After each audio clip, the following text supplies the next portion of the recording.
Hello Amigos, welcome back to my channel indices India.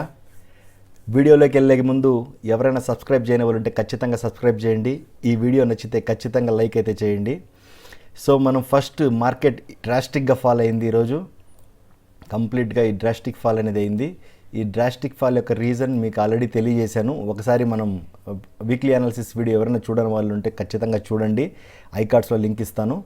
So first మనం weekly analysis ఒకసారి మళ్ళీ discuss చేద్దాం. మనం ఏమనుకున్నాం, బేసిక్గా మార్కెట్ అయితే ఈ రేంజ్లో ఉంది.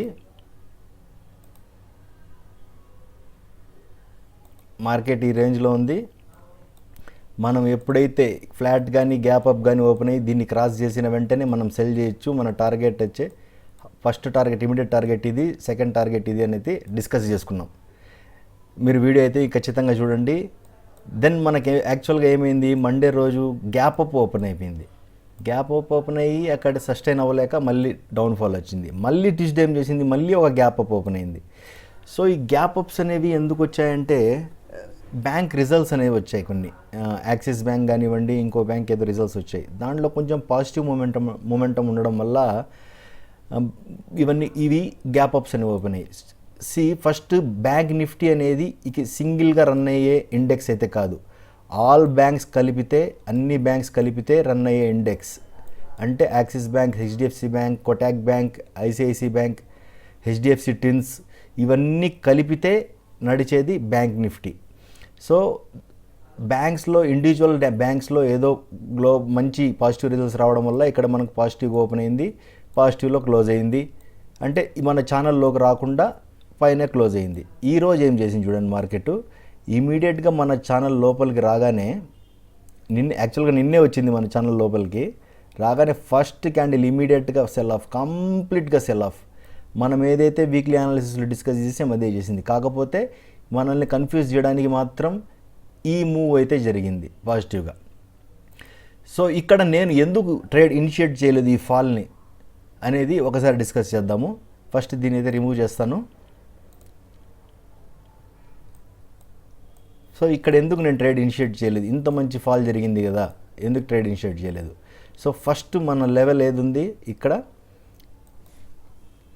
ఎగ్జాక్ట్లీ మనం షార్ట్ చేయాలనుకుంటే ఇది మన షార్ట్ లెవెల్. దీని కింద మనం షార్ట్ చేయొచ్చు మార్కెట్ని. సో ఇక్కడ రిస్క్ టు రివార్డ్ రేషియో చూద్దాము. చూడండి, ఇక్కడ మన ఎంట్రీ అయితే ఈ క్యాండిల్ కింద మనం ఈ క్యాండిల్ హైని స్టాప్ లాస్గా పెట్టుకోవాలి. అంటే 226 points stop loss. Is it possible? మనకు పాసిబుల్ అవుతుందా 226 పాయింట్స్ స్టాప్ లాస్ని మెయింటైన్ చేయడం? సో భలే టార్గెట్ ఎంతనే ఇవ్వనివ్వండి, తర్వాత విషయం. టార్గెట్ గురించి ఆలోచించుకుంటూ గ్రీడ్ అనేది పెంచుకుంటూ ఉంటే, ఆల్రెడీ దీని గురించి కూడా ఒక వీడియో చేశాను, psychology stock market 0 to Hero episode 1 అనేది, అది కూడా చూడండి. అది కూడా ఐకార్డ్స్లో లింక్ ఇస్తాను చూడండి. టార్గెట్ ఈజ్ అన్నోన్, ఎంత టార్గెట్ వస్తుంది అనేది. మనం మెయిన్గా మనం చేయాల్సింది ఏంటి, రిస్క్ని మేనేజ్ చేయడం. ట్రేడింగ్ ఈజ్ నథింగ్ బట్ రిస్క్ని మేనేజ్ చేయడం. మనకి ఇక్కడ 226 పాయింట్స్ని స్టాప్ లాస్ తీసుకొని ఈ ట్రేడ్ని తీసుకోవడం అవసరమా? ఫస్ట్ పాయింట్, లేదు, అవసరం లేదు. సో మనకి ఇంకా ఆపర్చునిటీ ఇవ్వదా, ఇంకోసారి ఫాల్స్ అనేవి జరగవా? ఖచ్చితంగా జరుగుతాయి. సో మనం అనుకున్నట్టుగా ప్రీవియస్గా టార్గెట్ ఎక్కడ వరకు అనుకున్నాం, ఈ లో, ప్రీవియస్ లో ఏదైతే ఉన్నదో ఈ లో వరకు టార్గెట్ అనుకున్నాం. Present as per weekly analysis మన టార్గెట్ అయితే అయిపోయింది. కాకపోతే జస్ట్ ఇది కన్ఫ్యూజ్ చేసింది మనల్ని. ఈ మూవ్ ఏదైతే గ్యాప్ అప్స్ ఓపెన్ అయినాయో ఆ గ్యాప్ అప్స్ అనేవి కన్ఫ్యూజ్ చేసాయి మనం. ఇప్పుడు ఇవి రెసిస్టెన్స్ లాగా యాక్ట్ చేస్తాయి అప్ సైడ్కి వచ్చేటప్పుడు. ఇది హాఫ్ ఆఫ్ ది క్యాండిల్. ఇవి రెండు ఇక్కడ నుంచి మనం ప్రైస్ యాక్షన్ చూసి ఏమైనా సెల్ చేయాలనుకుంటే అప్పుడు మన స్టాప్ లాస్ దీనిపైన ఉంటుంది. చిన్న స్టాప్ లాస్తో ఒక మూవ్ని క్యాచ్ చేయొచ్చు మళ్ళీ. సో ఎవరైతే ఈ మూవ్ని మిస్ చేసామనుకుంటున్నారో వాళ్ళ గ్రీడీనెస్ని ఫస్ట్ పక్కన పెట్టేయండి. ఆ గ్రీడీనెస్ అనేది ఎప్పుడు ఉండదు. మార్కెట్ ఇక్కడి నుంచి మళ్ళీ ఇంకా కావాలంటే ఇంకా వెళ్ళిపోయింది 500 to 1000 points. Is none other than, మీరు అసలు దాని గురించి పట్టించుకోనేకూడదు. వేర్ యువర్ మేనేజ్ రిస్క్ని మీరు ఎక్కడ మేనేజ్ చేయగలుగుతారో అలాంటి ట్రేడ్స్ని మాత్రం ఇనిషియేట్ చేయాలి. నేను ఇక్కడ రిస్క్ని మేనేజ్ చేయలేక, అంటే 226 పాయింట్స్ అనేది వేస్ట్ ఆఫ్ రిస్క్. ఎందుకు అంత రిస్క్ చేయాలి? నాకు 226 పాయింట్స్ గాను 500 పాయింట్స్ ఇచ్చే నీళ్ళండి, 700 పాయింట్స్ ఇవన్నీ నీళ్ళండి. నా రిస్క్ని నేను ముందు చూసుకుంటాను. సో అదేవిధంగా ఈ ట్రేడ్ని అయితే ఇనిషియేట్ చేయలేదు. మార్కెట్ అనేది ఇప్పుడు రీట్రేస్ అవుతుంది. చూద్దాం ఎక్కడి వరకు రిట్రేస్ అవుతుంది, ఈ లెవెల్ వరకు రిట్రేస్ అవుతుందా, ఈ లెవెల్ వరకు రిట్రేస్ అవుతుందా అనేది చూద్దాం. చూసి అక్కడి నుంచి ఒక షార్ట్ ట్రేడ్ ఏమైనా దొరికితే చూద్దాం. రివర్సల్ అయితే అవ్వదు, ఖచ్చితంగా రివర్సల్ అయితే అవ్వదు. ఎందుకంటే ఇంత మంచి ఫాల్ వచ్చినప్పుడు ఖచ్చితంగా ఇక్కడ సెల్లర్స్ కూర్చొని ఉంటారు. డెఫినెట్గా ఎవరెవరైతే నాలాంటి వాళ్ళు మిస్ చేసి ఉంటారో ఈ మూవ్ని తీసుకోకుండా, ఎగ్జిక్యూషన్ చేయకుండా, డెఫినెట్లీ వీళ్ళు అక్కడక్కడ ఒక లెవెల్స్ దగ్గర కూర్చొని ఉంటారు. మార్కెట్ ఇక్కడికి వస్తే మళ్ళీ షార్ట్ చేద్దాము అనే ఉద్దేశంలో. సో వెయిట్ చేద్దాం. మన లెవెల్ మనకు వచ్చినప్పుడు మీకు అప్డేట్ చేస్తాను. ఒకసారి పొజిషన్ది కూడా చూపిస్తాను మీకు. నేను ఎటువంటి ట్రేడ్ తీసుకోలేదు. చూడండి, రిఫ్రెష్ కూడా చేస్తున్నాను. 12 అవుతుంది టైము. నేను ఎటువంటి పొజిషన్ అయితే ఎగ్జిక్యూట్ చేయలేదు. Just waiting to see the market whether it comes to my level or not అనేది. సో మార్కెట్ రీటేస్ అవుతుంది, చూద్దాం. సో వెయిట్ చేద్దాం amigos. Will get back to you very soon. వీడియోని అయితే పాస్ చేస్తున్నాను. Welcome back Amigos. టైం అయితే 1:49 అవుతుంది. నేనైతే ఇంకో కొంచెం మూవ్ ఎక్స్పెక్ట్ చేస్తాను. ఇక్కడ దాకా మూవ్ వస్తే ఇక్కడి నుంచి షార్ట్ చేద్దామని చూస్తాను ప్రైస్ యాక్షన్ చూసుకొని. సో టైం అయితే వస్తుంది కానీ మార్కెట్ కంప్లీట్గా రేంజ్ బౌండ్ అయిపోయింది. మార్కెట్ అయితే ఛాన్స్ ఇవ్వడం లేదు. ఇంకో అప్ మూవ్ అనగా చేయగలిగితే నేనైతే పుట్ పొజిషన్లో కూర్చుందాం అనుకుంటున్నాను. ఇది ఇక్కడ ఎంట్రీ అయ్యి దీన్ని స్టాప్ లాస్గా పెట్టుకుంటాను. సో నా స్టాప్ లాస్ అయితే ఇంతే ఉంటుంది. టార్గెట్ అని 1:2 పెట్టుకుంటాను. సో వెయిట్ చేస్తున్నాను. 2:30, 2:45 వరకు అయితే వెయిట్ చేస్తాను. నా లెవెల్కి వచ్చిందంటే నేను అయితే పుట్ని బై చేస్తాను. లేదు, రావడం లేదంటే ఇంకా ఈ రోజుకి ట్రేడ్ లేనట్టే. సో ఇక్కడ చూడండి, ఒక యాంగిల్ కూడా చేసుకుంటూ వెళ్తుంది.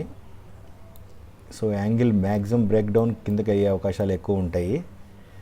సో చూద్దాం, ఈ లెవెల్కి వచ్చే వరకు వెయిట్ చేద్దాం. సో అమిగోస్, మార్కెట్ అయితే క్లోజ్ అయిపోయింది. మంత్లీ ఎక్స్పైరీ క్లోజ్ అయింది. నేను ఇందాక చెప్పినట్టు ఎగ్జాక్ట్గా ఈ లెవెల్లో వస్తే నేను షార్ట్ చేయడానికి రెడీగా ఉన్నానని చెప్పాను. ఎగ్జాక్ట్గా ఈ లెవెల్లో అయితే షార్ట్ చేశాను. ఒక్క సెకండ్ మీకు ఆ లైవ్ ట్రేడ్ అయితే రికార్డ్ చేయలేకపోయాను, కానీ ఓవరాల్గా ప్రాఫిట్ అయితే చూపిస్తాను. నేను ఈ పెద్ద మూవ్ కోసం అయితే వెయిట్ చేయలేదు, కానీ ఒక చిన్న స్కాల్పింగ్ కోసం అయితే ట్రై చేశాను. ఎందుకు ఈ లెవెల్ దగ్గర నేను ఇంట్రెస్ట్ ఉన్నానంటే, నాకు ఇక్కడ చాలా చిన్న స్టాప్ లాస్ ఉంటుంది. మ్యాక్సిమం నేను 10K నుంచి 20K వరకు మాత్రమే రిస్క్ చేయొచ్చు, ఓకేనా. వేరే సేమ్ ఇందాక చెప్పినట్టు 10K 20K కాకుండా ఇక్కడ నేను ట్రేడ్ తీసుకుందాం అనుకుంటే నేను దాదాపు ఒక 1 lakh వరకు రిస్క్ చేయాల్సి ఉంటుంది. ఈ లెవెల్లో నేను ఎంట్రీ తీసుకోవాలంటే స్టాప్ లాస్ ఇది పెట్టాలి. దీనికి దగ్గర నేను 1 lakh రూపీస్ వరకు రిస్క్ చేయాలి. ఇదే సేమ్ ఈ ట్రేడ్లో నేను 10K రిస్క్ చేస్తే సరిపోతుంది. సో ఇది మెయిన్ లాజిక్. రిస్క్ని మేనేజ్ చేయడం, ఇందాక ఏదైతే చెప్పానో నేను రిస్క్ని మేనేజ్ చేయడం కొరకే నేను ఇక్కడ ట్రేడ్ అయితే ఇనిషియేట్ చేశాను. మీకు ఆర్డర్ బుక్ టైమింగ్తో పాటు చూపిస్తాను. ఫస్ట్ మనం ఆర్డర్ బుక్ ప్రాఫిట్ అమౌంట్ అయితే చూద్దాం ఫస్ట్. సో చూడండి, 53,000 రూపీస్ అయితే ప్రాఫిట్ బుక్ చేశాను ఈరోజు. మేబీ ఇంత పెద్ద 1000 పాయింట్స్ ఫాల్స్కి 53,000 అనేది మేబీ మీకు చాలా చిన్న విషయంగా అనిపించవచ్చు, చాలామందికి చాలా చిన్న విషయంగా అనిపించవచ్చు. చాలామంది పెద్ద పెద్ద ప్రాఫిట్స్ పెడుతూ ఉంటారు. సో ఎనీహౌ వాళ్ళ సినారియోస్, కేటగిరీస్, వాళ్ళ రిస్క్ టేకింగ్ కెపాసిటీ డిఫరెంట్గా ఉంటుంది. సో ఒకసారి రిఫ్రెష్ చేస్తాను. సో టోటల్ ప్రాఫిట్ ఈస్ 53,000 ఈరోజు, మంత్లీ ఎక్స్పైరీ రోజు. బేసిక్గా చిన్నదే ఇది ప్రాఫిట్. నేను హోల్డ్ చేసి ఉండొచ్చు ట్రేడ్ని. నాకు బేసిక్గా 2 తర్వాత కొంచెం ట్రేడ్లో హోల్డ్ చేయడానికి కొంచెం నేను అన్ఇంట్రెస్టెడ్గా ఉంటాను. సో ఫస్ట్ మనం ఆర్డర్స్ చూద్దాం, ఎక్కడ తీసుకున్నాము, ఎక్కడ ఎగ్జిట్ చేసామనేసి. ఫస్ట్ 2-3కి 450 క్వాంటిటీ బై చేశాను. 235 యావరేజ్ ప్రైస్ దగ్గర. మీకు క్యాండిల్లో చూపిస్తాను ఎక్కడ కొన్నాను అనేసి. 1 minute వెళ్ళిపోదాం. సో ఫస్ట్ ఆర్డర్ ఎన్ని గంటలకి? ఫస్ట్ ఆర్డర్ వచ్చి 2-3కి తీసుకున్నాను. 2-3 క్యాండిల్ ఏది?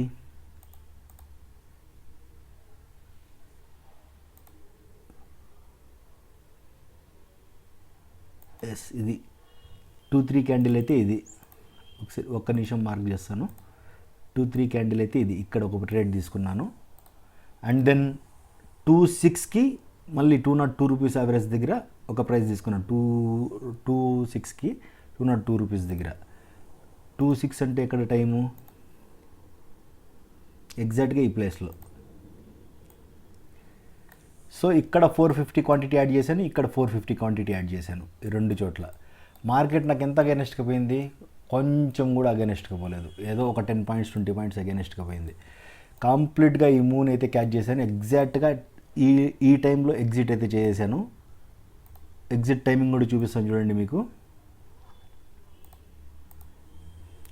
2:22కి. సో ఈ క్యాండిల్ టైం ఎంత, 2:22. ఎగ్జాక్ట్గా ఈ క్యాండిల్లో ఎగ్జిట్ చేశాను. సో ఈ కంప్లీట్ ఇక్కడ యావరేజ్ తీసుకుంటే, ఇది యావరేజ్ తీసుకుంటే ఈ కంప్లీట్ మూవ్ని అయితే క్యాచ్ చేశాను.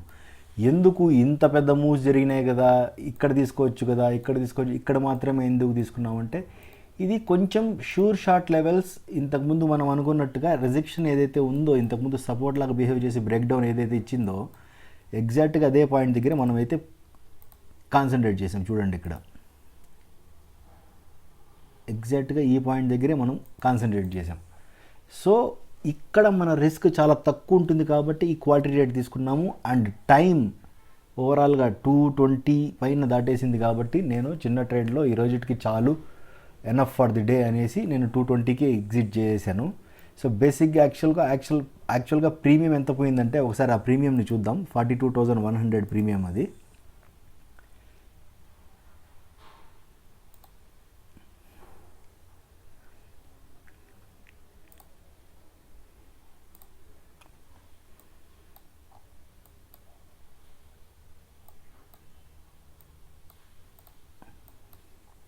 సో ఎగ్జాక్ట్ 215 అనుకుంటాను యావరేజ్ ప్రైస్.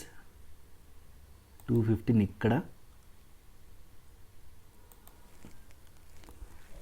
ఎగ్జాక్ట్గా ఈ పాయింట్లో ఎంట్రీ తీసుకున్నాను. Just see the rally.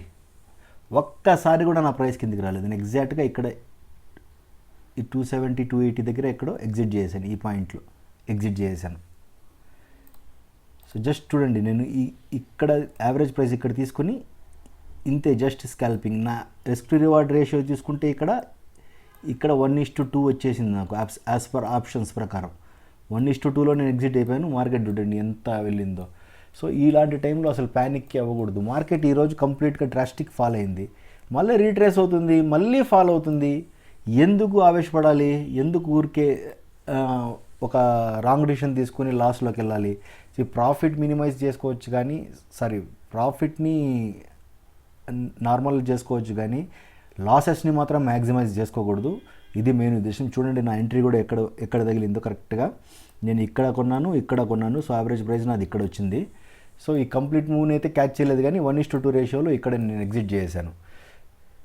So ఇది వాళ్ళ ట్రేడ్. ఈరోజు వీక్లీ అనాలిసిస్ వీడియో కూడా పోస్ట్ చేస్తాను. ఇంట్రెస్ట్ ఉండే వాళ్ళైతే చూడండి. Thank you very much.